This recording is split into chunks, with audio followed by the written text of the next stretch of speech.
Alhamdulillah, nahmaduhu, nasta'inuhu, nastaghfiruhu. Na'udzu billahi min sururi anfusina wa min sayyiati a'malina. May yahdihillahu fala mudilla lahu wa may yudlil fala hadiya lahu. Wa ashhadu an la ilaha illallah wahdahu la sharika lahu wa ashhadu anna Muhammadan abduhu rasuluhu amma ba'd. Allahumma salli ala Muhammadin wa ala ali Muhammadin kama sallaita ala Ibrahim wa ala ali Ibrahim innaka Hamidum Majid. Allahumma barik ala Muhammadin wa ala ali Muhammadin kama barakta ala Ibrahim wa ala ali Ibrahim innaka Hamidum Majid. A'udzu billahi minasy syaithanir rajim. Bismillahirrahmanirrahim. Ya ayyuhalladzina amanu taqullaha haqqa tuqatih wa la tamutunna illa wa antum muslimun. Ya ayyuhan nasu taqu rabbakumul ladzi khalaqakum nafsin wahidah wa khalaqa minha zawjaha wa bassa minhuma rijalan katsiran nisaa. Ittaqullaha alladzi tasaaluna bihi wal arham innallaha kana 'alaykum raqiba. Ya ayyuhalladzina amanu taqullaha wa qulu qawlan sadida yuslih lakum a'malakum wa yaghfir lakum dhunubakum wa may yuti'illahu rasulahu faqad faza fawzan azima. Sadaqallahu aliyul azim. அல்லாஹ்வுடைய மாபெரும் கருணையினாலே இங்கே பெண்கள் பயான் அல்லாஹ்வுடைய உதவி கொண்டு ஏற்பாடு செய்யப்பட்டுள்ளது. அல்ஹம்துலில்லாஹ்.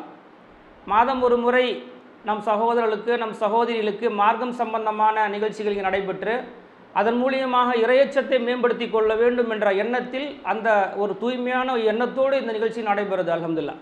அதான நோக்கம், வேறு எந்த நோக்கமும் இல்லை. நம்ம மறுமைக்கு எது வாரத்தோட மாஷா அல்லாஹ். அப்போ பார்க்கும் பொழுது மறுமை சிந்தனை நமக்கு இருக்கிறனால தான் இந்த நிகழ்ச்சியை ஏற்பாடு செய்கிறோம். இன்றைக்கி சனிக்கிழமை அனைவருக்கும் வேலை இருக்க தான் செய்யும். வேலை இல்லாத மனுஷனே கிடையாது. அப்படியேப்பட்டது தான் மனுஷனாக இருக்கிறான். ஏதோ ஒரு வேலை இல்லாத மனிதனே இல்லை. அப்படி இருக்கும் பட்சத்தில் நமக்கு எதுக்கு இந்த மாதிரி ஒரு யோசனை வருது, இந்த மாதிரி ஒரு பயான் ஏற்பாடு பண்ணால் பரவாயில்லையே அப்படின்னா, நமக்கு அல்லாஹ் 6 அறிவு கொடுத்துருக்கான். ஒரு மற்ற ஜீவராசிகளை பாருங்கள் 5 அறிவு தான். அதுக்கு ஒன்றும் இல்லை, சாப்பாடு போட்டால் சாப்பிடும், அது அது என்ன தேவையோ நிறைவேற்றிக்கிட்டு படுத்துக்கும். அதன் மூலியமாக நம்ம பெறக்கூடிய பலன்கள் என்னன்னாக்கா, ஆடு மாடுகளை பால் கறந்துக்குவோம், குட்டிகளை ஈன்றெடுக்கும், விற்றுருவோம். ஆனால் மனிதனுக்கு மட்டும் ரப்புல் ஆலமீன் மிகப்பெரிய ஒரு சிந்தனையை கொடுத்துருக்கான். அதை கொண்டு இந்த உலகத்தில் எவ்வளவோ சாதிக்கக்கூடிய பயன்பாட்டை கொடுத்துருக்கான். அப்படி தான் அல்லாஹ்வும் சொல்கிறான், இந்த மனிதனை நான் சிறப்பாக படைச்சிருக்கிறேன், அழகாக படைச்சிருக்கிறேன். அப்படிங்கிற பட்சத்தில் என்ன எதிர்பார்க்குறான்னு பார்த்தீங்கன்னா, இந்த மனித சமுதாயம் மறுமை இலக்காக வாழணும். அதுதான் நோக்கம் அல்லாஹ்வுக்கு. இப்போ உதாரணமாக எடுத்துங்களேன், ஒவ்வொருத்தருக்கும் ஒரு இலக்கு. இப்போ ஆரம்பத்தில் நான் சின்ன பிள்ளைலேருந்து பார்க்கக்கூடிய சில ஊர்களில் இதுவும் ஒன்று. அதில் என்னென்னா, இங்கே வெளிநாடு சென்று சம்பாதிக்கணும், அது ஒரு இலக்கு தானே. மனுஷனுக்கு ஆரம்பத்தில் நமக்கு படிப்பறிவு கம்மியாக இருந்துச்சு. அதன் பால் யாருமே இது கொடுக்கல, உத்வேதம் கொடுக்கல.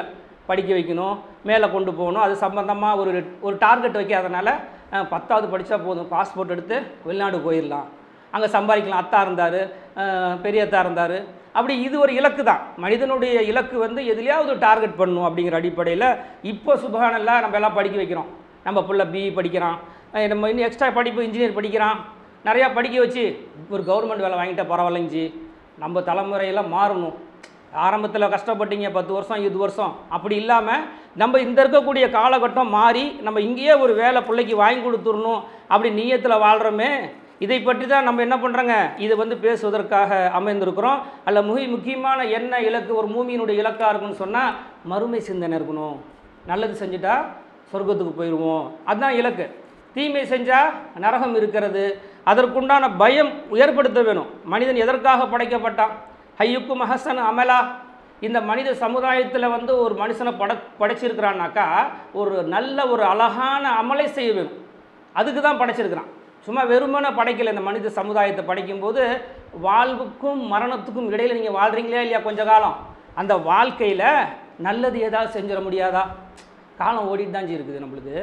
இப்போ ஒரு குறிப்பிட்ட வயசு அடைஞ்சிச்சோன்னே கவர்மெண்ட்டே பார்த்து சில ரிட்டையர்மெண்ட் கொடுக்குறாங்களா இல்லையா? எதுக்குன்னா, நீங்கள் ஓய்வு எடுத்துக்கங்க. ஆனால் பென்ஷன் கொடுப்பான். ஆனால் நீங்கள் இத்தனை வருஷம் கஷ்டப்பட்டீங்க, ஓய்வு எடுத்துக்கங்கிறான். ஆனால் நமக்கு ஓய்வு என்ன? மறுமை தான் ஓய்வு.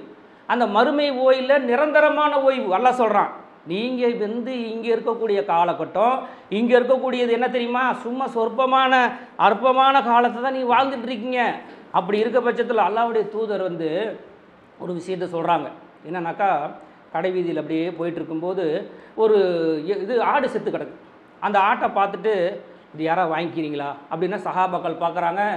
அந்த ஆடு காது அறுபட்டு இருக்குது, ரொம்ப ஒரு மாதிரியாக இருக்குது, செத்து கிடக்குது. அப்போ அல்லாஹ்வுடைய தூதர்கிட்ட வந்து கேட்குறாங்க, அல்லாஹ்வின் தூதரே, இது எதுக்குமே ஆகாது, இதுக்கு போய் எங்களுக்கு நீங்கள் வாங்கி சொன்னீங்களே, ஒரு திரகத்துக்கோ இல்லை வெள்ளிக்கோ தங்கத்துக்கோ வாங்க சொல்கிறீங்கன்னா அவங்க எப்படி ஜாயின் பண்ணுறாங்க? அல்லாஹ்வுடைய தூதர் என்ன பண்ணுவாங்கனாக்கா, ஒரு உதாரணத்தை சொல்லி புரிய வைப்பாங்க மக்களுக்கு. இந்த உலகத்தை பற்றி புரிய வைக்கிறதா இருந்தால் ஒரு பொருளை காட்டி இதை வாங்கிக்குவியானா நம்ம கேட்குறோம்ல, இந்த செட்டு வாங்கிக்கிறாடே, இதோட இவ்வளோ டேமேஜாக இருக்குது, இதை போய் வாங்க சொல்கிறேன். அதுபோல் சஹாபாக்கள் வந்து கேட்குறாங்க, இது ஒன்றுமே பிரயோஜனமே இல்லைங்க ரசூல்லாவே. இதே போல தான் இந்த உலக வாழ்க்கை இருக்கா இல்லையா, ஒன்றுமே கிடையாது. நீங்கள் நினச்சிட்டு இருக்கிறீங்க ஹயாத்த ஜீனத் ஹயாத்த துன்யா, இந்த துனியா என்பது அழகானது, சிறப்பானது, பார்க்கும்போது கவர்ச்சி இழுக்குது உங்களுக்கு, அது மாதிரி இல்லை.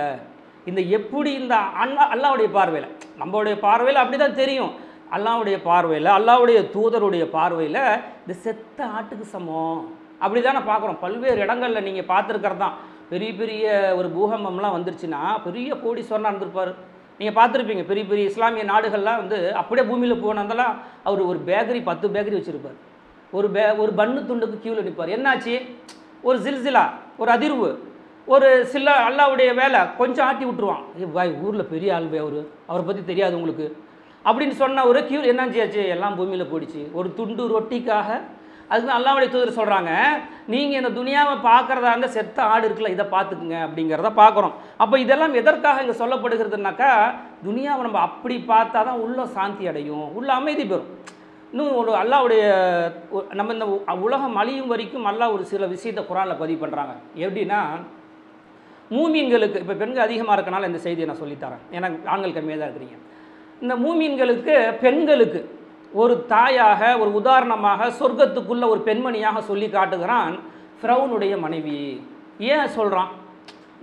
இப்போ நம்ம உதாரணமாக நம்ம வீட்டு பெண்கள்லாம் என்ன ஆசைப்படுவாங்கன்னா, பெரிய வீட்டில் இருக்கணும், வசதி வாய்ப்பாக இருக்கணும், ஏசி இருக்கணும், அல்ல எல்லாமே இருக்கணும், நான் நினச்ச நகையெல்லாம் போடணும், இதான் ஆசை. ஆனால் அந்த அம்மா வந்து இஸ்லாத்தை தழுவின உடனே அனைத்துமே கட்டு. என்னங்க, ஆடம்பரமான வாழ்க்கை, அவங்க போட்டிருந்த மாட மாளிகை, ஆபரணங்கள், வேலையாள்கள் யாருமே கிடையாது. அவன் என்ன சொன்னான், இந்த பார் மூசா அலைஹிஸ்ஸலாம் சொன்னது கேட்காது, எனக்கு கட்டுப்பட்டு இருந்தேன்னு சொன்னால் நீ ராஜபோக வாழ்க்கை, பட்டத்து இளவரசி போல் இருந்துக்கலாம். ஆனால் இந்த மூசா அலைஹிஸ்ஸலாம் சொன்ன மார்க்கத்தை நீ கேட்குறதா இருந்தா, நடைபுறத்தா எங்கே இருக்கணும், சிறைச்சாலையில் தான் இருக்கணும். சிறைச்சாலை என்னங்க கிடைக்கும், இருட்டில் இருக்கணும், கொசுக்கடியில் இருக்கணும், டைமுக்கு ஒரு தட்டில் சாப்பாடு வச்சு தள்ளி விடுவாங்க. அப்படின்னோன்னா அந்த அம்மா ஒரு பிரார்த்தனை செய்கிறாங்க, யா அல்லாஹ், இந்த உலகத்தில் நான் படுற கஷ்டத்தை பற்றி எனக்கு கவலை இல்லை, ஆனால் நீ ஒன்று தயார் பண்ணி வச்சுருக்கிறதா மூசா அலைஹிஸ்ஸலாம் சொன்னார்ல, ஜன்னத், அந்த ஜன்னத்துக்காக நான் ஆசைப்பட்றேன், அதை நான் கொடு யா அல்லாஹ்னு அல்லாஹ்கிட்ட கேட்குறாங்கன்னு சொன்னால், இது ஏன் நம்ம நிறைய பெண்கள் பயானில் இது சொல்கிறோம்னு கேட்டால், பெண்கள் விஷயத்தில் அவங்க நிறைய வந்து விரும்புவாங்க, அது இயற்கையாகவே பண்பு. அந்த பெண்மணி ஏன் உதாரணமாக சொல்கிறேன்னா, அவங்க ராணிக்கு என்று ஒரு 10 பேர் கை தட்டினா ஓடியாருவாங்க. அவங்களுடைய சேவை செய்யக்கூடிய, சேவகம் பணி புரியக்கூடிய பெண்கள் இருப்பாங்க. அப்படி இருக்கும் பட்சத்தில் உதறி தள்ளுறாங்க, போப்பா, அல்லாஹ்வை தவிர அஹத், அல்லாஹ் ஒருவன் தான், அவனை தவிர யாருமே இல்லை, நீ யாரா அப்படின்னு ஃபிரௌனை உதறியவராக ஒரு சிறிய வாழ்க்கை, சிறைச்சாலை வாழ்க்கையை தேர்ந்தெடுத்துக்கிட்டாங்க. நமக்கு இதில் என்ன படிப்பேன்னா, ஒரு வீட்டில் ஒரு சின்ன வருமானம் இருக்குது, சின்ன வாழ்க்கை ஓடுது, பரவாயில்ல, அல்ஹம்துலில்லாஹ், அல்லாஹ் நான் தான், நம்ம விதியை நம்புறோம் தானே. மறுமையை எப்படி நம்புகிறோமோ ஹத்ரை நம்பணும். ஹத்ரில் என்ன இருக்குன்னா, எனக்கு விதிச்சது இதுதான், இந்த ஓட்டு வீடோ இல்லை இந்த டாரஸ் வீடோ இல்லை ஏதோ எனக்குன்னு அல்லாஹ் விதிச்சானோ அதில் நான் அல்லாஹ் அல்ஹம்துலில்லாஹ்னு ஏற்றுக்கிறேன் அப்படின்னு யார் ஒரு பெண்மணி ஏற்றுக்கொள்கிறாளோ அல்லாஹ்வும் விரும்புகிறான். அவங்களுடைய கணவனும் என்ன பண்ணுவான், பரவாயில்ல, என் மனைவி என்ன பண்ணுறா, நான் வந்து பரவாயில்ல, நீ வந்து என்னுடைய பொருளாதாரத்தை அல்ஹம்துலில்லாஹ்னு ஏற்றுக்கிட்டாங்க அப்படின்னு சொல்கிறத பார்க்குறோம். அப்போ இதெல்லாம் எதற்காக இங்கே பதிவு செய்கிறோம்னு சொன்னால், இந்த மனித சமுதாயத்திற்கு, இந்த உலகத்துக்கும் உள்ள ஒரு விஷயம் என்னன்னு கேட்டிங்கன்னா, பெரிய ஒரு செய்தியே இல்லை. இன்னொரு உதாரணம் சொல்கிறேன், பெண்கள் நிறையா வர்றதுனால. அன்னை ஹதீஜா ரலியல்லாஹு அன்ஹுடைய அவங்க வாழ்க்கையை நமக்கு நல்லா தெரியும். அவங்க திருமணம் செய்யும்போது அல்லாஹ்வுடைய தூதருக்கு சிறு வயசு தானே, அவங்க அதிகமான ஒரு 40 வயதாக திருமணி தான் இப்போ கல்யாணம் பண்ணாங்க, மார்க்கத்தில் அனுமதி இருக்குது. அப்போது அவங்களுடைய வருமானம், அவங்களுடைய வசதி எல்லாமே மார்க்கத்துக்காக தியாகம் பண்ணாங்க. அதில் இன்னொரு செய்தி என்னன்னு கேட்டிங்கன்னா, நம்ம வெளிநாடு போய் இந்த மக்கா மதீனா போனவங்களுக்கு தெரியும், ஹீரா குகை போனவங்களுக்கு தெரியும். நம்ம போகல, உம்ரா போகும்போது அவ்வளோ உயரமாக இருந்த இடத்த கூட்டிகிட்டு போகல. ஆனால் அது மிக உயரமான இடம், கல்லுமுள்ளான இடம், கரடுமுரடான இடம். அந்த இடத்துல நீங்கள் நடந்து போனீங்கன்னு சொன்னால் அவங்களுடைய தியாகத்தை நினச்சி பாருங்கள். அந்த பெண்மணி ஹதிஜா ரலியல்லாஹு அன்ஹா பாருங்கள், ரொம்ப அது வந்து சொல்லுறதுக்கே மனம் வலிக்குது. அந்த அம்மா தலையில் அவங்க கணவருக்கு தேவையான உணவை எடுத்துகிட்டு போய் கொடுத்துட்டு வராங்க. அல்லாஹ்வுடைய தூதர் அங்கேயும் போய் இருக்கணும். எதுக்காக இருந்தாங்க? இந்த மனித சமுதாயம் மனுஷனாகவே இருக்க மாட்டேங்கிறான், ஒருத்தர் அடிச்சிக்கிறான், ஒரு நல்ல நட்புறவு இல்லை, நல்ல பழக்க வழக்கம் இல்லை, இப்படி இருக்கிறானே. ஆனால் அல்லாஹ்வுடைய தூதருக்கு அப்போவே தெரியுது இந்த மனித சமுதாயத்துக்குள்ள நடைமுறையே இல்லையே, இவரோ ஒரு மாதிரி போகிறாங்கும்போது அல்லாஹ் தேர்ந்தெடுத்துக்கிட்டான்ல. அதுக்கு தான் அல்லாஹ் வந்து போய் ஹீரா குகையில் இருக்கிறாங்க, அவங்களுக்கு உணவு கொண்டு கொடுக்குறாங்க. அப்போ 40 வயசுனா ப்ளஸ் 15 போட்டுக்குங்க, 55 அதிகங்கும்போது இப்போ நமக்கே உட்காந்தா எந்திரிக்க முடியல, ஏன்ச்சா நிற்கும், எவ்வளவோ வியாதிகள் சொல்கிறோமே. அவங்க எவ்வளோ சிரமப்பட்டு போயிருப்பாங்க, அந்த மலை மேலே ஏறி இருப்பாங்க. அவங்க கொண்டு கொடுத்துட்டு வராங்க. இன்னொரு செய்தி என்னன்னாக்கா, அவங்கள முதல்ல அல்லாஹ்வுடைய தூதரை வானவருடைய தலைவர் ஜிப்ரீல் அலைஹிஸ்ஸலாம் சந்திக்கிறாங்க. அப்படி சந்திக்கும் பொழுது ஒரு திடீர்னு ஒரு உருவம் வந்து பயம் வந்துருமா இல்லையா? நம்மளே ஒருத்தர் யார் நம்பாளுங்களே நைட்டில் இருட்டில் பார்த்தா என்னமா சொல்லிட்டு வரக்கூடாதான்னு சொல்லுவோம். ஜிப்ரீல் அலைஹிஸ்ஸலாமுடைய நேரில் சென்று பார்ப்பது என்பது மிகவும் சிரமமான ஒன்று. 600 ரெக்கைகள் கொண்டவர்களாக பார்த்தார்கள். அதுக்கப்புறம் தான் அல்லாஹ் என்ன பண்ணுறான், சாதாரண மனிதனாக அவங்களை அறிமுகப்படுத்துகிறான். ஆனால் அவங்கள வந்து பார்த்தவொன்னே பயந்து வீட்டுக்கு வராங்க. அன்னை ஹதிஜா ரலியல்லாஹு வந்து ஜம்மிலூனி என்னை போர்த்துங்கள் அப்படி சொன்னவனே என்னாச்சு ஏதாச்சும் விசாரிக்கவே இல்லைங்க. உடனே அவங்க அன்னை ஹதிஜா ரலியல்லாஹு அவங்க மேலே ஒரு பெட்ஷீட்டை போட்டு போத்துறாங்க. உங்களுக்கு ஒன்றுமே ஆகாது. எப்படி பாருங்கள், ஒரு மனைவி தன் கணவனுக்கு சொல்லக்கூடிய சமாதானம். இதெல்லாம் நம்ம எதுக்கு இப்போ பதிவு பண்ணுறோன்னா, கணவன் பல சிரமங்களில் வருவான், பல பிரச்சனையில் வருவான், என்ன நடந்துச்சுன்னு விசாரிக்கிறது அப்புறம். அவங்கள சொல்லக்கூடிய செய்தியை முதல்ல செவி வழியாக வாங்கிக்கிட்டு அவங்கள சமாதானப்படுத்துறீங்க பாருங்கள், அது ஒரு முதல் உதவி, ஃபஸ்ட் எய்டு. அவங்க போத்திட்டு சொன்ன வார்த்தை என்ன தெரியுங்களா? நீங்கள் ஆழமாக மனசில் பதிவிக்க வேண்டிய விஷயம், உங்களை அல்லாஹ் ஒருபோதும் இழிவுபடுத்த மாட்டான். எப்படி? நீங்கள் ஏழைகளுக்கு உணவளிக்கிறீங்க, அனாதைகளை அரவணைக்கிறீங்க, அடுத்தவங்களை சுமையை தோளில் போட்டுக்கிறீங்க, எக்காரணத்தை கொண்டும் அல்லாஹ் ஒருபோதும் இழிவுபடுத்த மாட்டான். இது பாருங்கள், இந்த செய்தி என்னுடைய மனைவி என்கிட்ட சொன்னால் எப்படி இருக்கும் எனக்கு? இந்த இல்லை உதாரணமாக சொல்கிறேங்க. அப்போ என்னுடைய மனைவி எனக்கு ஆறுதல் சொல்வது என்பது 10 பேர் என் கூட இருக்கிற பலம், அது மிகப்பெரிய பாக்கியம். அந்த மாதிரி ஒரு தாகத்துள்ள மனைவியாக தேர்வு இருக்கணும். அப்போ தான் என்ன, கணவன் எத்தனை பேர் இருந்தாலும் அது என்ன ஃபேஸ் பண்ணுவாங்க, அதை ஜெயிச்சு வர முடியும். சத்தியத்தில் இருக்கிறோம், உண்மையில் இருக்கிறோம், எதுக்கு பயப்படணும், நீங்கள் ஏன் பயப்படுறீங்க அப்படிங்கிற ஒரு வார்த்தையை பதிவு பண்ணோம்னா அந்த வார்த்தை ஒரு மிகப்பெரிய ஒரு பவர்ஃபுல்லான வார்த்தையாக இருக்கும். ஆகவே கண்ணியத்திற்குரிய சகோதரர்களே, தாய்மார்களே, ஏன் இதை நம்ம சொல்கிறோன்னாக்கா, பெண்கள் வந்து இந்த தௌஹீது, இந்த ஏகத்துவம் அவங்கள்ட்ட போய் சேரும்போது அவங்க 4 பெண்கள், நம்ம பேசுகிறத விட பெண்கள் பேசுகிறது அதிகம். சிரமத்தை பற்றி சொல்லும்போது என் சகிச்சுக்கிங்கம்மா, நம்ம ஒன்றுமே கஷ்டப்படலாமா, நம்ம பெரிய சஹாபா பெண்மணிகளோ சஹாபாக்களோ பட்ட கஷ்டம் நம்ம எதுவுமே படலாமான்னு சொல்லும்போது, அப்படி சொல்கிறீங்களா ஃபாத்திமா, அப்படி சொல்கிறீங்களா, சரிங்கம்மா அப்படியே பண்ணிவோம், அல்லாஹ் நமக்கு லேசாக தான் வச்சுருக்கிறான், நம்மளை ஒன்றும் பண்ணல. அந்த மன ஆறுதல், வந்து சொல்லக்கூடிய அந்த ஆறுதல் மிகப்பெரிய ஒரு விஷயமாக இருக்கும். கணவனுக்கு கூடுதலாக இது போன்ற செய்தியை பதிவு பண்ணும்போது அவன் இந்த மார்க்கப்பணி இன்னும் கொண்டு போவதற்குண்டான ஒரு எளிய வழியாக இருக்கும். அதை தொடர்ந்து சில விஷயங்களை குர்ஆனுடைய செய்திகளாக நான் பதிவு செய்ய ஆசைப்படுறேன். ஏன்னா மறுமையுடைய இலக்குன்னு பயணிக்க ஆசைப்பட்டுட்டாலே சில விஷயங்களை நம்ம வாழ்க்கையில் நடைமுறைப்படுத்துவதற்கு ஆசைப்படணும். என்னென்னு கேட்டால் அல்லாஹ் திருமறையில் 31வது அத்தியாயத்திலே 31வது அத்தியாயத்தில் தொடர்ச்சியாக சொல்லும்போது சொல்கிறான், செழிப்பிலும் வறுமையிலும் நல்ல வலையில் செலவு செய்வார்கள், கோபத்தை மென்று விழுங்குவார்கள், மக்களை மன்னிப்பார்கள், வெட்கக்கேடானதை தமக்கு எதிரானதை தீங்கிழைத்து கொண்டாலோ அல்லாவை நினைத்து பாவ மன்னிப்பு தேடுவார்கள். இல்லை நிறைய செய்தி அல்லாஹ் சொல்லி காட்டுறாங்க. அல்லாஹ் அஞ்சக்கூடிய சில செய்தியில் மறுமை இலக்காக பயணிக்கக்கூடியவர்கள் செய்தியில் பார்க்கும்போது அவன் மறுமையில் இருந்தாலும் சரி, செல்வ செழிப்பாக இருந்தாலும் சரி, என்னால் என்ன முடியுமோ ஜி இந்த வாரம் பயானுக்கு இருந்தாங்க அல்ஹம்துலில்லாஹ், அந்த 100 ரூபா 10 ஏதோ ஒன்று ஜி ஒரு பெரிய ஒரு நிகழ்ச்சி நடத்தலாம்னு இருக்கும், இந்தாங்க வாங்கிக்கங்க, இது ஒரு மருத்துவ உதவி, ஒரு கல்வி உதவி, எதுவாக இருந்த போதிலுமே என் கையில் என்ன இருக்குது, எனக்கு என்ன அல்லாஹ் கொடுத்துருக்கானோ யார் செய்வா? மறுமை இலக்கு, இறைவனுடைய அச்சம், இறைவனை அஞ்சியோருடைய பண்புகளில் வந்து சொல்லி காட்டுறான். கோபத்தை மென்று விளங்குவார்கள். இதெல்லாம் வந்து யாருடைய பண்புங்க? மறுமையை பயந்து வாழக்கூடிய மக்களுக்கு தான் அது இருக்குது.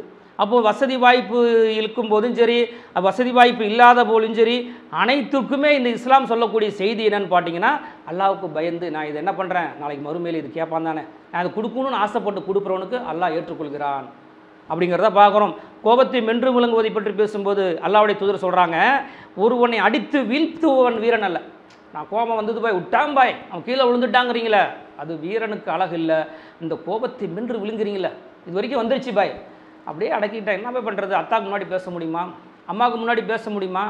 பாய் ஒய்ஃபு தான், என்ன பண்ணுறது? அந்த மாதிரி உங்களுடைய குடும்பத்தார்கிட்ட தான் இது காட்டுவீங்க, வெளியே போய் காட்ட மாட்டீங்க.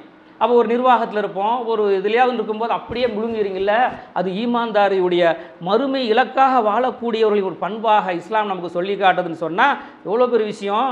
அதில் வந்து உமர் அலி அவனை பற்றி சொல்லும்போது ஒரு செய்தி சொல்கிறாங்க. உமர் அலி அல்லார்கிட்ட ஒருத்தர் கூட்டிகிட்டு வராங்க. அவர் என்ன பண்ணுறாருனாக்கா, தீர்ப்பு வழங்குவதற்கு முன்னாடி அவன் கடைசாக தாறுமாறாக பேசுகிறான். ரொம்ப கோவப்படுறாங்க உமர் அலி அல்லான்னு.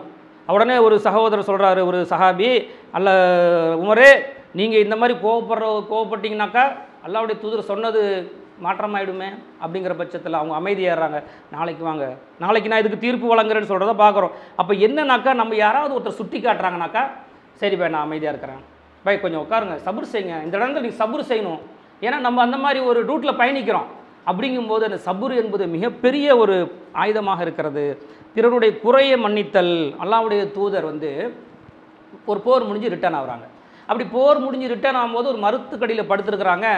எதிரிகள் எப்பயுமே வந்து அல்லாஹ்வுடைய தூதருக்கு எதிராக சரி செய்யக்கூடியவர்களாக இருப்பாங்க, தெரியும் நமக்கு. எங்கே இவங்களை வந்து சாய்க்கலாம், எங்கே இவங்களுடைய கதையை முடிக்கலாம் அப்படின்ற பட்சத்தில் அந்த நேரத்தில் அந்த அல்லாஹ்வுடைய தூதருடைய வாளை கையில் எடுத்துக்கிட்டு மிரட்டுறாங்க, பார்க்கலாமா அப்படின்னு. அப்படிங்கும்போது இந்த உங்களை என்கிட்ட பாதுகாக்கக்கூடிய யார் முடியுது? அவங்க சொல்கிறாங்க, என்னை உங்களிடத்து பாதுகாக்கக்கூடிய அல்லாஹ் ஒருவர் நான் சொன்ன வார்த்தையில் அந்த அல்லாங்கிற வார்த்தையை பயன்படுத்தும் போது வாழை கீழே போட்டுறேன். அந்த வாழை அல்லாஹ்வுடைய தூதர் கையில் எடுத்துக்கிறாங்க. சஹாபாக்கெல்லாம் ரவுண்டு கட்டி குத்துறதுக்கு வரும்போது சொல்கிறாங்க, விட்டுடுங்க, மன்னித்து விடுதல். நம்மளை வந்து அந்த மாதிரி யாருமே கொலை பண்ணுற அளவுக்குலாம் முயற்சி பண்ணியிருக்க மாட்டாங்களே, அந்த மாதிரிலாம் போகவும் மாட்டாங்கன்னு நினைக்கிறேன். அப்போ பேசியிருக்கிறாங்க, திட்டியிருக்கிறாங்க, புறம் பேசியிருக்காங்க அப்படின்னா விட்டுடணும், மன்னிச்சிடணும். ஏன்னா இது ஈமான்தாரியுடைய பண்பு, மறுமையை நேசிக்கக்கூடிய பண்பு அப்படின்னு சொல்லி அல்லாஹ்வுக்கு போய் விடுங்க பாய், அவர் அப்படி தானே, அப்படி நீங்கள் விடக்கூடிய பண்பு வர வேண்டும் என்பதற்காக என்ன பண்ணுறோம், இந்த மாதிரி செய்திகளை பதிவு பண்ண ஆசைப்படுகிறோம். அதே போல் வெட்கக்கேடானதையோ தங்களுக்கு தாங்களோ தீங்கிழைத்து கொண்டால் அல்லாஹ்வை தவிர பாவங்களை மன்னிப்பவன் யார் என்று தாங்கள் செய்ததில் நின்று கொண்டிருக்க மாட்டார்கள். அதிலிருந்து இறையச்சவாதிகள் வெளியே வந்து விடுவார்கள். இப்போ மனுஷங்கிற அடிப்படையில் இந்த ஃபோன் இருக்கா இல்லையா, இது மிகப்பெரிய டேஞ்சரானது ஒன்று. இதில் எதில் அளவுக்கு நல்லா இருக்குதோ அவ்வளோக்கு அவ்வளோ கெட்டதும் இருக்குது.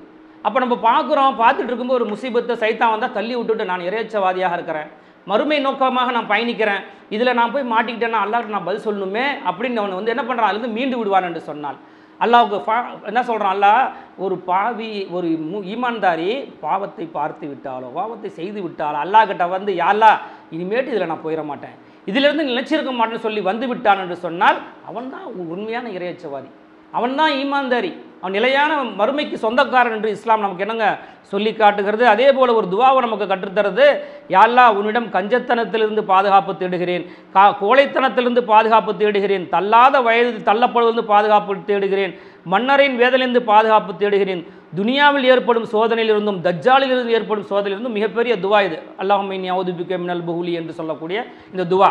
அப்போ ஏன் இதெல்லாம் கேட்க சொல்கிறாங்கன்னா, மனுஷன்ட்ட இயற்கையாகவே அந்த தனம், அந்த கஞ்சத்தனம் இருக்கா இல்லையா, அது இருக்கும். அது அல்லாஹ்கிட்ட தான் கேட்கணும். எல்லாருமே கொடுக்குறாங்கன்னா அது கொடுக்கக்கூடிய உள்ளத்தை நீ தயார் பண்ணணும். நீ கேட்டுக்கிட்டே இரு, கொடுக்குறோன்னா நான் மாறணும், அதை அல்லாஹ் அப்படி ஆக்கிடுவான். சின்ன வியாபாரம் தான் பண்ணுற, ஆனால் அந்த கொடுக்கணுங்கிற நியத்து வந்துருச்சுன்னு வையே, நீ சின்ன ஆளோ பெரிய ஆளோ அது நல்ல வழியில் செலவு செய்யும் போது கொடுக்க அந்த ரிசக் வரும், எப்படி வரும்லாம் அவனுக்கு தெரியாது.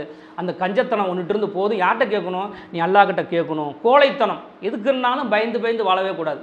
இந்த உலகத்தில் பயம் என்பது அல்லாஹ்வுக்கு மட்டும் பயப்படணும், ரசூலை பின்பற்றணுங்கிறதுக்காக வாழ்ந்தனா போதும். பயந்தம்னு சொன்னால் இன்றைக்கி எல்லாம் என்னங்க, வெளியே போயிட்டு வீட்டுக்கு வரவே முடியாது. வண்டி ஓட்ட கற்றுக்க முடியுமா, கார் ஓட்ட கற்றுக்க முடியுமா? அந்த தைரியம் எதற்குனாக்கா அல்லாஹ்வுக்கு அஞ்சி அதுக்கப்புறம் துனியாவில் பயணிக்கக்கூடிய என்ன ஒரு தைரியசாலியாக வாழ்வது இஸ்லாம் நமக்கு கற்றுத்தருகிறது. அதே போல் இந்த மூத்த வயது தள்ளாத வயது நடக்க முடியாமல் படுத்த படுக்கையாக இருக்கிறாங்கல்ல, அது போன்ற எனக்கு வேணாம் யா அல்லாஹ், நடவுடையாக இருக்கும்போதே நான் நல்லா 5 வேளை தொழுதுட்டு இருக்கும்போதே எனக்கு என்ன பண்ணு, ஒரு வாழ்க்கையை கொடுன்னு சொல்லி கேட்க சொல்கிறாங்க. மன்னரை வேதனை. ஏன் மன்னரை வேதனை? அல்லாஹ்வுடைய தூதருக்கே சொல்கிறாங்க. சஹாபாக்கள் கேட்குறாங்க, மன்னரை வேதனை உங்களுக்குமான? ஆமாம். 2 பக்கமும் அந்த என்ன பண்ணுங்க, மன்னரை அழுத்தி பிறகு நல்லடியார் என்று சொன்ன உடனே விட்டுவிடும்.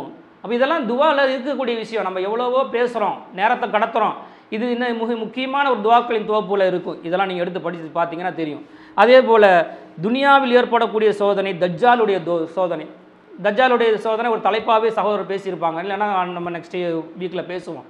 அவன் வந்து அல்லாவுக்கு கொடுத்த சில தன்மைகள் அவனுக்கு கொடுத்துருவான். அல்லா திடீர்னு மழை பெய்யானா பெய்யும், திடீர்னு மழை நின்றுனா நிற்கும், வெயில் அடிக்குன்னு அடிக்கும்.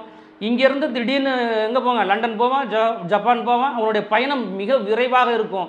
அவன் சொர்க்கம்னு காட்டுவான், அது நரகமாக இருக்கும். அவன் நரகம்னு காட்டப்படுவது சொர்க்கமாக இருக்கும்னு சொல்கிறாங்க. அல்லாவுடைய தூதர் காட்டி தராங்க. ஏன்னாக்கா இந்த அதிசயங்களுக்குன்னு ஏமாறக்கூடாது. இன்றைக்கி மனுஷன் அப்படி தானே ஏமாறுறான். ஒரு மேஜிக் செஞ்சால் உடனே நம்புகிறான். பல்வேறு சாமியார்களை நம்ம ஏன் நம்புறது இல்லைன்னா, இப்படி கையை விட்டுட்டு ஏதோ ஒன்று எடுக்கிறான்ல, இப்போப்பா உன்னை விட பெரிய ஆளாக வரத்துக்கு இருக்கான் அந்த உலகத்தில். இப்படி கையை விட்டவனே ஏதோ எடுக்கிறான், பவுடர் கையில் கொடுக்குறான், ஹெச்எம்டி வாட்செல்லாம் கொடுக்குறான்ல. இன்றைக்கி நாம் இது மூட நம்பிக்கையிலிருந்து விலகி இருப்பதற்கு என்ன காரணம்னாக்கா, தஜ்ஜாலை விட மோசமானவன் யாரும் வரப்போகிறதில்ல. அப்படி இவெல்லாம் ஒரு முன்னாடி கால் தூசு கூட கிடையாதுன்னு நமக்கு அல்லாவுடைய தூதர் பக்குவப்படுத்திட்டாங்க. அப்போ இந்த மறுமை இலக்காக பயணிக்கிறவங்களுக்கு அது புரியும். ஜோசிக்காரன்ட்ட போக மாட்டோம், ஏன்னா நாளை என்ன நடக்குதுன்னு தெரியாதுல்ல. அப்போ யாருக்கு தெரியும்? அல்லாவுக்கு தான் தெரியும். அல்லாவுடைய தூதர் சொல்கிறாங்க, 3 விஷயங்கள் மறைவானவை. என்ன? நாளை என்ன நடக்கும் என்பது தெரியாது. அதே போல் ஒரு பெண் என்ன வயிற்றிலிருந்து எப்போது ஈன்றெடுப்பால் தெரியாது. அப்போ மழை எப்போது வரும் தெரியாது. இதெல்லாம் சொல்கிறாங்கனாக்கா யார் எதுக்கு சொல்கிறாங்கனாக்கா, மறைவான ஞானம் இறைவனுக்கே. அல்லாஹ் அந்த திறவுகளை தன் கையால் வச்சுக்கிட்டான். அல்லாவுடைய தூதர் கூட தரல. அப்போ இதுவெல்லாம் எதற்கு இங்கே சொல்கிறேன்னாக்கா, ஏகத்துவவாதியாக இருக்கக்கூடிய ஒரு மனிதன் தெளிவாக இருக்கணும். ஆறறிவு உள்ள ஒரு மனிதன், சிந்திக்கக்கூடிய ஒரு மனிதன், நான் யாருக்கிட்டையும் ஏமாந்து போக மாட்டேன், நான் யாரையும் ஏமாற்ற மாட்டேன், அதில் தெளிவாக இருக்கணும். ஆகவே பார்க்கும் கண்ணியத்திற்குரிய சகோதரர்களே, தாய்மார்களே, இந்த பொறாமைப்படுவதற்கு 2 விஷயத்தை சொல்லி காட்டுறாங்க. அந்த மறுமை இலக்கா வாழக்கூடிய மனிதனுக்கு, ஒரு மனிதன் நன்கு குரான் ஓதுகிறார், நன்கு அந்த ஓதி இரவிலும் பகலும் ஓதி கொண்டு வருகிறார், அதை பார்த்து நீங்கள் பொறாமைப்படுங்க. நல்லா கிராத்தோடு ஓதுறாரு, நல்லா அழகாக இருக்குது அவர் ஓதுறது கேட்கும்போது. அப்போ நீங்கள் பார்த்து, யாரெல்லாம் இந்த மாதிரி அப்துல் ரஹ்மான் போல அழகாக குரான் ஓதுறாரு, இவ்வளோ அழகாக தொழு வைக்கிறாரு, அந்த மாதிரி எனக்கும் ஓதக்கூடிய ஒரு பாக்கியத்தை கூடிய யாரெல்லான்னு கேட்கணும். அது இன்னொரு என்ன விஷயம், ஒரு மனிதருக்கு செல்வம் வழங்கப்பட்டு அந்த மனிதர் நல்ல எந்த நேரம் பார்த்தாலும் ஒரு 8 மணி ஆகிடுச்சா, வெள்ளிக்கிழமையா எதுவும் கிடையாது, ஒரு ஃபோன் போடுறாரு, ஒரு மருத்துவ உதவியை தலைக்கு ஒரு 5 ரூபா போட்டால் பரவாயில்ல, ஒரு கல்வி உதவி, என் பேர் எழுதிக்கிங்க. இது என்னத்துக்கு ஒரு உதாரணம்னாக்கா, நல்ல பாதையில் செலவு செய்யக்கூடிய ஒரு மனிதனை பார்த்து பொறாமைப்படலாம். இவர் பாரு எப்போ கேட்டாலும் அல்ஹம்துலில்லாஹ்ங்கறாரு, கொடுங்கிறாரு. இது போன்ற ஒரு பழக்கத்துக்காக என்ன பண்ண சொல்கிறாங்க, நீங்கள் பொறாமைப்பட்டு கொள்ளுங்கள். ஆகவே கண்ணியத்திற்குரிய சகோதரர்களே, தாய்மார்களே, இந்த இஸ்லாமிய மார்க்கமாகப்பட்டது உலகம் தோன்றியதிலிருந்து மக்களுக்கு பல்வேறு விஷயங்களை சொல்லி காட்டு வந்தது. ஒரு மிக முக்கியமான நோக்கம் என்னன்னு பார்த்தீங்கன்னாக்கா, மறுமை சிந்தனையோடு இந்த மக்கள் வாழ வேண்டும். நபிமார்களுடைய வருகையே அதுக்கு தானே. நபிமார்கள் தொடர்ச்சியாக வந்தாங்க. அவங்க வந்ததுடைய நோக்கம் என்னன்னு பார்த்தீங்கன்னாக்கா, நல்லதை ஏவுவார்கள், தீமையை தடுப்பார்கள். அதன் மூலியமாக அந்த மக்கள் எதிர்பார்க்கக்கூடிய செய்தி என்ன, அவங்க சொல்லக்கூடிய செய்தி என்ன, பல நபிமார்களை கொன்றதுக்கு காரணம் என்ன, அல்லாஹ்வுட்ட தூதரை நம்பாத சில மக்கள் என்ன பண்ணாங்க, ஏதாவது அற்புதம் செஞ்சு காட்டுங்களேன் அப்படிங்கும்போது, இந்த கல் பாறைக்கு நடுவிலிருந்து ஒரு ஏதாவது கொண்டாங்களேன், கேட்டாங்களா இல்லையா? ஒட்டகத்தை எல்லாம் இறக்கி காட்டினான். அவன் ஒட்டகத்தை இறக்குனா என்ன பண்ணும் அந்த மக்கள்? எல்லாம் ஒரே ஒரு கண்டிஷன் சொல்கிறான், நீங்கள் அதுக்கு இந்த இடத்துல தண்ணீர் பருக விடுங்க, அது தண்ணீர் குடிக்கட்டும், அதன் விரும்பிய இடத்துல அது மேய்ச்சலில் மேய்ஞ்சிட்டு வரட்டும்னு சொன்னால் விட்டுற வேண்டியதானங்க. இதுதான் நல்லா சொன்னான். அந்த மக்கள் என்ன செஞ்சாங்க, அந்த ஒட்டகத்துடைய கால் நரம்பை துண்டித்து விட்டார்கள். எங்கள் பாறையிலேருந்து ஒரு உயிர் வெளியே வருது, அதை பார்த்தவன பயப்பட வேணாமா? அல்லாவுக்கு பயந்துடணுமா இல்லையா? அல்லாஹ் அக்பர், இது எப்படி ஒரு பாறையிலேருந்து ஒரு உருவம், ஒரு உயிர் வெளியே வந்திருக்குது, பூமியில் நடமாடுது, இதை நான் பயந்து கொள்ள வேணாமா? மறுமைன்னு ஒன்று இருக்குது, நான் அல்லாஹ்வுக்கு பதில் சொல்ல வேணாமான்னு நினச்சிருக்கணும். ஆகையில் அந்த மக்கள் அதையும் நம்பலை, அதையும் மறுத்தார்கள்.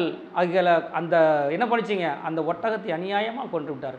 அப்போ இந்த நபிமானுடைய வருகையே எதற்குன்னா, மறுமையை பற்றி பறைசாற்றுவதற்காக, மறுமையை பற்றி அந்த மக்களுக்கு எடுத்துரைப்பதற்காக தான் வந்தாங்க.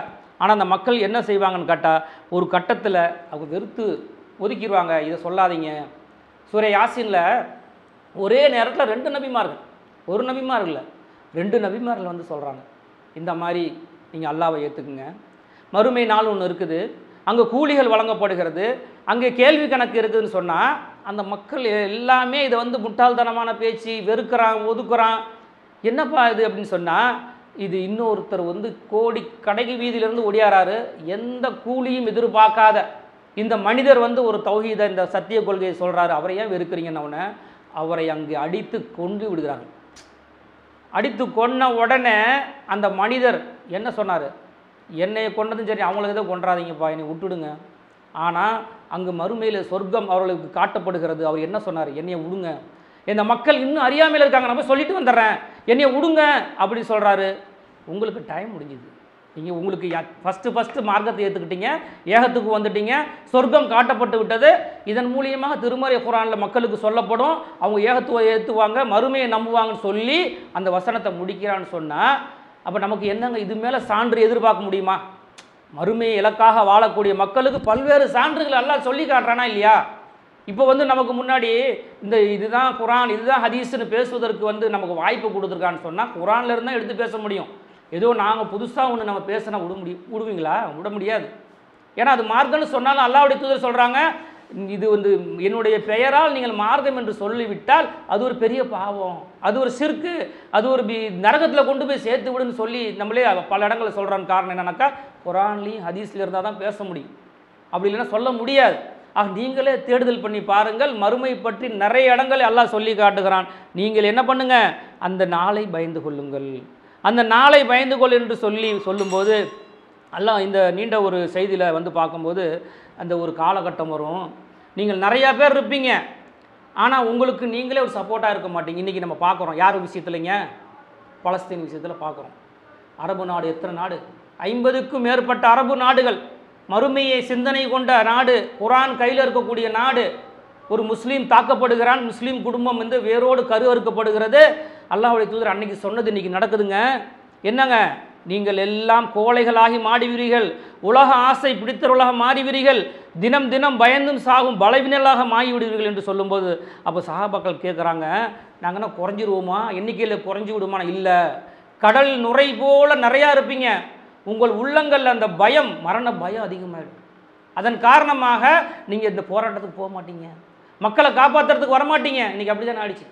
அமெரிக்காவுடைய காலடியில் அவனுடைய அந்த பொருளாதார ஆசையின் காரணமாக, நான் ஆரம்பத்தில் சொன்னேன்னா, இந்த உலக வாழ்க்கையின் ஆசையின் காரணமாக நான் ஒரு இந்த நாட்டில் நான் பெரிய ஆளாக இருக்கணும், நான் ராஜாவாக இருக்கணும், என் பேர் மேலோங்கி நிற்கணுங்கிறதுக்காக இன்றைக்கி என்ன சவுதி அரசாங்கம் அவன் காலில் விழுந்து கிடக்கிறான். அவன் பேசி ஒரு மசூரா பண்ணியிருந்தால் எப்போவோ பலஸ்தீன் விடுதலை கிடச்சிருக்கும். ஆனால் உலகத்தின் நேசிக்கக்கூடிய அந்த காரணம், உலகத்தின் மேல் உள்ள ஒரு மோகம் அவனை என்ன பண்ணல, அவன்கிட்ட பாதுகாக்கலை. இன்றைக்கி அந்த ஹமாஸ் என்று சொல்லக்கூடிய சின்ன கூட்டம் அல்லாஹ்வுடைய பாதையில் நின்று இன்றைக்கி வரைக்கும் அடிக்குது. என்னங்க, மறுமை இலக்கு. அவங்க கேட்குற துவா அதுதானே, மறுமை இலக்காக வாழ்கிறாங்க. சின்ன சின்ன பிள்ளைங்க, தாய்மார்கள் எல்லாம் கதறக்கூடிய உணவுக்கு இல்லாமல் எதுக்கும் இல்லாமல் அழுகுறாங்களே, என்ன மறுமை நோக்கத்துக்காக வாழ்கிறார்கள், அந்த மறுமை இலக்காக வாழ்கிறார்கள். நான் அதை சொன்னது என்ன முதல்ல அதை சொல்ல முடிக்கலை சரியா. அந்த அளவுக்கு நீங்கள் பெருங்கூட்டமாக இருப்பீங்க, வெள்ளத்தின் நுரை போல் இருப்பீங்க. ஆனால் அந்த துனியாவுடைய மோகம், துனியாவுடைய ஆசை, நீங்கள் அந்த எதிரியில் அந்த ஆப்போசிட் பார்ட்டியை அடிக்க மாட்டீங்க, பயந்து ஓடுவீங்க அப்படின்னு சொல்கிறத பார்க்குறோம். அப்போ மறுமை நேசிப்பதற்கு பதிலாக உலகத்தை நேசிக்கக்கூடிய அந்த வாழ்க்கை என்பது மிகவும் மோசமான ஒரு வாழ்க்கையாக இருக்கிறது இந்த இஸ்லாம் சொல்லி காட்டுவதை பார்க்குறோம். இன்றைய இளைஞர்களையும் மீட்டெடுக்கணும். இந்த இளைஞர்களை பொறுத்தவரையிலுமே மறுமை சிந்தனை குறைஞ்சிக்கிட்டே வரதை பார்க்குறோம். அன்றைய சஹாபாக்கள் அல்லாஹ்வுடைய தூதரிடத்தில் சென்று இந்த மார்க்க பிரச்சாரத்தை கற்றுக்கிட்டாங்க, மார்க்கத்தை ஆர்வமாக இருந்தாங்க. இப்னு அப்பாஸ் ரலியல்லாஹு அன்ஹு 10 ஆண்டு காலம் அவங்க வீட்டிலே இருந்தாங்க. தெரியுமில்ல நமக்கு அந்த செய்தி. சின்ன சின்ன பிள்ளைங்க அவங்களோட வீட்டில் எதுக்கு விட்டுட்டு வந்தாங்க, எங்கள் பிள்ளை உங்கள் வீட்டிலே இருக்கட்டும், அவங்க மார்க்கத்தை கற்றுக்கணும், அந்த மார்க்கத்தை கற்றுக்கிட்டு அதன்படி நடந்துக்கணும் அப்படின்னு எதிர்பார்த்தாங்க. அவங்களுக்காக பிரார்த்தனை பண்ணாங்க, அதெல்லாம் அங்கீகரித்தான். நீண்ட நாட்கள் வாழ்ந்தாங்க, செல்வ செழிப்போடு இருந்தாங்க. அப்போ அந்த மாதிரி பிரார்த்தனை நம்மளும் கேட்கணும் நம்ம பிள்ளைங்களுக்காக. இன்றைக்கி இந்த இளைய சமுதாயத்தை பாதுகாக்குது நம் மீது பொறுப்பாக இருக்கிறது.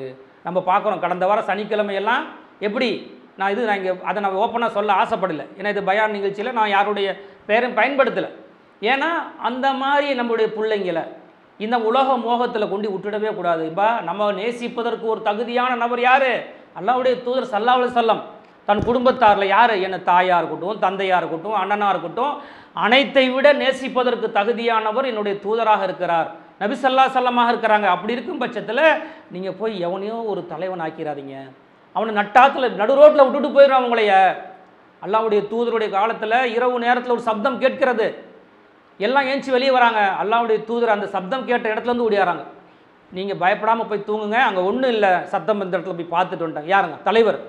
அதுதான் தலைவர், அவர் தான் மன்னர், நம்ம நேசிக்கிறதுக்கு தகுதியானவர் அவர் தானே. ஆகவே நாங்கள் பார்க்கணும், இந்த மறுமையை நேசிக்கக்கூடிய பிள்ளையாக நம்மளுடைய பிள்ளை என்ன பண்ணுங்க, அல்லாவுக்கும் அல்லாவுடைய தூதருக்கும் கட்டுப்பட்ட பிள்ளையாக வளர்க்க நம்ம ஆசைப்படணும். அதில் ஏதாவது நம்ம குறை வச்சிட்டோம்னா நமக்கு எதிராக நின்றும் பார்க்குறோமா இல்லையா? பல்வேறு இடங்களில் நம்ம நேரடியாக பார்க்கும்போது, ஏங்க இப்படி போகிறீங்க, அதெல்லாம் உங்களுக்கு சொன்னால் புரியாது, தமிழில் சொன்னால் புரியாதா எங்களுக்கு? இது என்ன புரியறதுக்கு என்ன இருக்குது?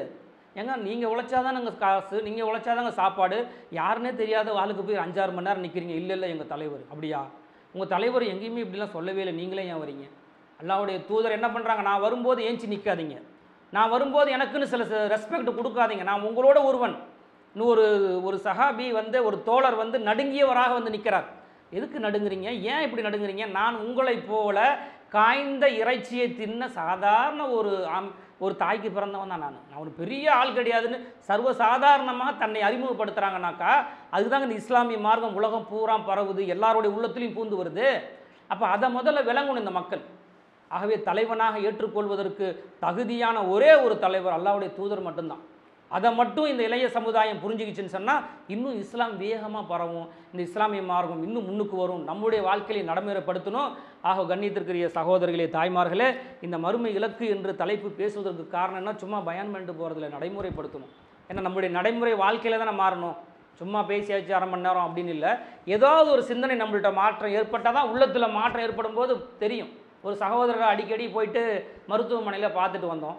அந்த டாக்டர் கேட்குறாரு, இந்த ஹாஸ்பிட்டலில் நிறைய பேர் வந்து அட்மிட் ஆகிருக்கிறாங்க, இது வரைக்கும் யாரையுமே இந்த மாதிரி வந்து பார்த்தது இல்லையே. அப்படிங்கும்போது எங்களுடைய மார்க்கம், உங்களுடைய சகோதரனுக்கு ஒரு துன்பம் ஏற்பட்டு விட்டால், உங்கள் உடலில் ஒரு உறுப்பு ஏதாவது ஒரு டேமேஜ் ஆனால் எப்படி அழுவீங்களோ அதுபோல் அந்த சகோதரனை சந்திப்பது ஒரு ஈமானில் ஒரு பகுதியே, இறையச்சத்தில் ஒரு பகுதின்னு சொன்னாங்க. அதுபோல் என்னை சந்திப்பதற்கு இத்தனை பேர் வராங்கன்னொடனே அவர் அந்த டாக்டர் அப்படியே ஒரு ஆச்சரியப்பட்டு போகிறார். என்னதான் மாதிரி சொல்லியிருக்கு, நிறைய சொல்லியிருக்குதுங்க.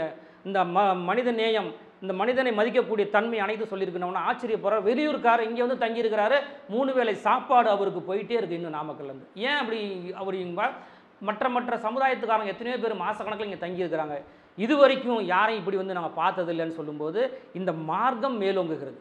நம்ம செயல்பாடு தானே சொல்லிக்கிட்டு இருக்கிறதுல மார்க்கம் மேலோங்காது. ஒரு சின்ன செயல்பாடு ஆக்டிவிட்டீஸில் தான் இந்த மார்க்கம் மேலோங்கும், இந்த மார்க்கம் இன்னும் வளரும். மறுமை சிந்திக்கக்கூடிய, மறுமை நேசிக்கக்கூடிய மக்களாக நீங்களும் நானும் மாற வேண்டும் என்று சொல்லி இந்த சிறிய உரையை முடித்துக் கொள்கிறேன். வாஹிரு தாவானா அல்ஹம்துலில்லாஹி ரபில் ஆலமீன். அஸ்ஸலாமு அலைக்கும் வரஹ்மத்துல்லாஹி வபரகாத்துஹு.